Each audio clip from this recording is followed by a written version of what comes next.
Ligeia by Edgar Allan Poe. Chapter 1. A Beautiful Wife. I cannot remember how, when, or where I met Ligeia. It was a long time ago, and my memory is not good. But I think I met her first in a large old city near the Rhine in Germany. She told me that she came from an ancient family. But I never knew the family name of the woman who was my friend, my partner in my studies, and finally my wife. Why did I never discover her family name? Perhaps because she did not want me to find out. But I cannot remember. I remember one thing very well. Ligeia was tall and slim. Later, at the end, she became very thin. How can I describe her quiet, aristocratic movements or the strange softness of her footsteps? If she came into my office, I only knew she was there when I heard her voice, or when she put her white hand on my shoulder. She had a beautiful face, but it was not a classical kind of beauty. There was something strange about it. I have often tried to understand it. Was it her pure white skin or her thick black hair? I looked at her long, delicate nose many times. It was perfect. I looked at her sweet mouth. How soft and red it was. And when she smiled, her teeth were white. Then I looked into her eyes. They were much bigger than normal eyes. Sometimes, when she was excited, they looked like a deer's eyes. They were black with long black eyelashes and black eyebrows. But as I looked into them, I realized that they had a strange expression. I thought about it for many hours, sometimes all night. What was the expression in those eyes? I wanted to know. Many times I thought I almost had the answer, but then it was gone. Ligeia was very determined.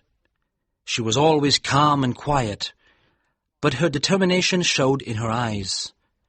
It shone like a terrible energy, and sometimes it frightened me. Ligeia was very clever.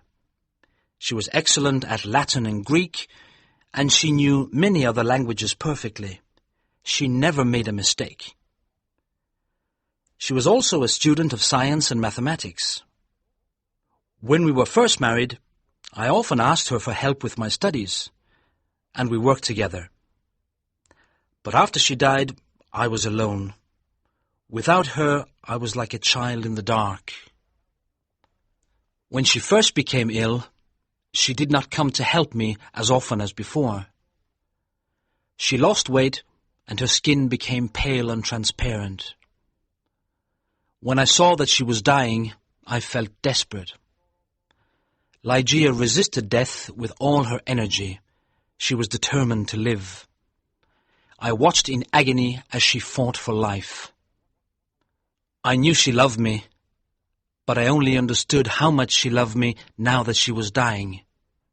She held my hands and said that she was devoted to me. I cannot talk about it now, but let me say that her love for me was part of her determination to live. On the night she died, she suddenly got out of bed and cried, "Oh God, must I die? Must I lose my fight with death? No, I can't die like this." But my dear Ligeia died. I was so sad I could not stay in the old city by the Rhine. For a few months I travelled around, then I bought an old abbey in an isolated part of England. This dark, sad place expressed my feelings of loneliness. But I decorated it with beautifully coloured curtains, carpets and ornaments. I said to myself, perhaps the bright colours will make me feel happier. Unfortunately, they did not. I began to drink too much. But I do not want to speak about that time of my life. I will only say that one day I married Lady Rowena Trevanion of Tremaine. My new wife had blonde hair and blue eyes. She was very different from my first wife. But how could I ever forget Ligeia? Chapter 2. A Fight with Death. I took Lady Rowena back to a room high up in the tower of the Abbey, where we lived for the first month of our marriage. The room was very large, with an enormous window made of glass from Venice. The ceiling was high, like a church, and in the centre there was a big gold chandelier. There were sofas from the east and an Indian bed. On the walls were long tapestries, like carpets, with designs made of gold. The tapestries moved every time the wind blew. My wife was afraid of me because I was often sad and depressed. She did not love me much and stayed away from me, but I preferred this.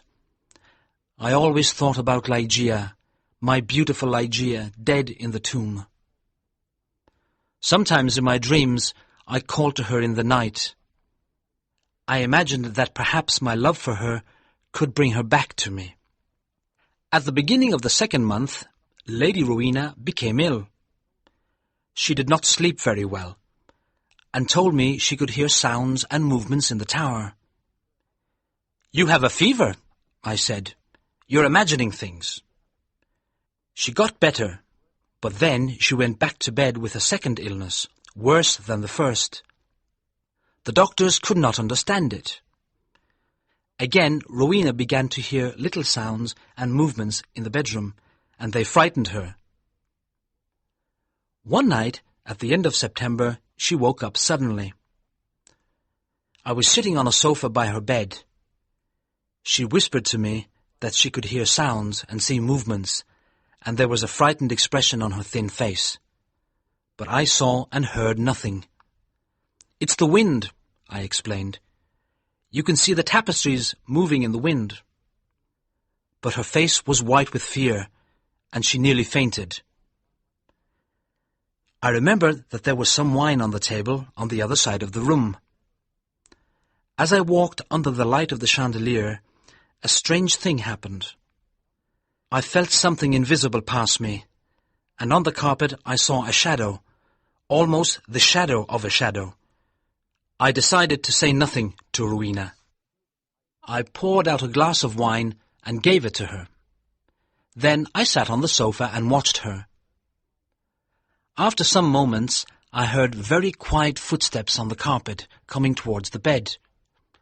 A second later, as Rowena was about to drink the wine, I saw, or perhaps I dreamed that I saw, 3 or 4 large drops of a bright red liquid fall into the glass. Rowena did not see it. She drank the wine, and I said nothing because I thought it was only my imagination. After this, Rowena's health got much worse, and on the third night she died. Her servants prepared her for the tomb, then covered her with a sheet. The next night, I sat alone with her body in the bedroom. Strange forms and shadows moved around me. I looked nervously into the dark corners at the moving tapestries, and I felt frightened. Then I looked at the carpet under the chandelier. There was no shadow there, and I felt better. When I looked at Rowena on the bed, sad memories of Ligeia, the only woman I ever loved, came back to me. It was perhaps around midnight when I heard a sound. It was quiet but clear, and it woke me from my dreams. I thought it came from the bed. I listened in terror, but I did not hear it again. I looked carefully at Rowena for any sign of life. She was not moving, but I continued to look at her. Minutes passed, Then I noticed a little colour in Rowena's face. My heart stopped in horror. I could not move. When I understood that Rowena was not dead, I tried to revive her. But soon the colour disappeared from her cheeks. Her face looked like marble again, and her lips were thin with the horrible expression of death. When her body was cold and rigid, I fell onto the sofa and dreamed about Ligeia. An hour later, I heard the same sound as before.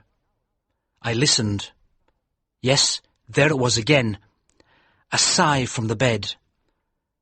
I ran over and saw clearly that her lips were trembling.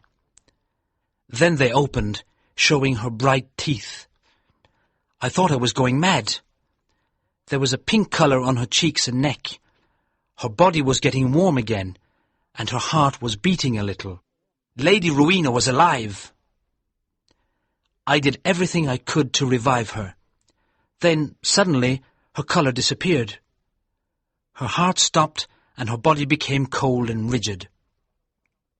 I sat down and began to think about Ligeia again. Then again, for the third time, there was a sound from the bed. But why must I describe the horrors of that night? Again, I tried to revive Rowena, and then a fourth time. Each time, she seemed to fight with an invisible force. And each time, her body changed. I cannot say how, but she looked different. It was nearly dawn when she moved again.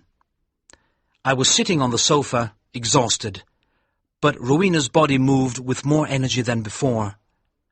Her colour returned, signs of life changed her face. Her eyes were closed, but she looked alive. Then she suddenly got out of bed and walked slowly to the centre of the room, like she was walking in her sleep. I did not tremble. I did not move. I was as cold and still as stone, paralyzed by what I saw. As I looked at her, my head filled with wild thoughts.